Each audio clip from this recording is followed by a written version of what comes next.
Next. আগে আমার চিকিৎসাটা করায় নেই। আপনাকে দেখে তো একদমই অসুস্থ মনে হচ্ছে না। দেখেন আমার বুকের বাম পাশে খালি মোচড় দেয়, বুঝছেন? একটা হ্যান্ডসাম ডাক্তার দেখার পর থেকে স্বর্ণে স্বপ্নে জাগরণে শুধু তারই দেখি।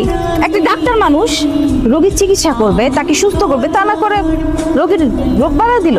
এটা কোনো কথা বলেন? আপনি ভুল ডাক্তারের কাছে আসছেন। এটা পাগলের চিকিৎসা করার ডাক্তারখানা না। আপনি যেখানে পাগলের চিকিৎসা হয় সেখানে যান। এক্সকিউজ মি, সরি, আমার মাথা একদম ঠিক আছে, আমি কোনো পাগল না, ঠিক আছে? আপনি কি আমাকে অপমান করতেছেন? আমি একজন বিউটি কুইন, আপনি আমাকে বারবার অপমান করতেছেন। আমি কিন্তু এখন আপনার আম্মারে ডাক দিব, খালাম্মা। আপনি যদি এই মুহূর্তে এখান থেকে না যান, একটা চর মাইরা আপনার সবগুলো দাঁত ঘুরে করে দিব বলে দিল, প্রত্যেকটা দাঁত ফালায় দিব। আমি যাই, হ্যাঁ, আরেকদিন আসবো। বাইরে বৃষ্টি, আম্মা আবার বকা দেবে।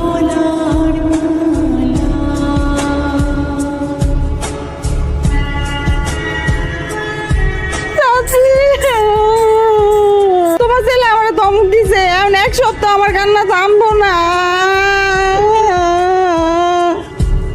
হাসমো না তো কি করবো? হ্যাঁ, তো বড় একটা মাইয়া পোলাপানের মতন ঘ্যান ঘ্যান ঘ্যান ঘ্যান করে কাঁদতেছে, না হাসে উপায় আছে?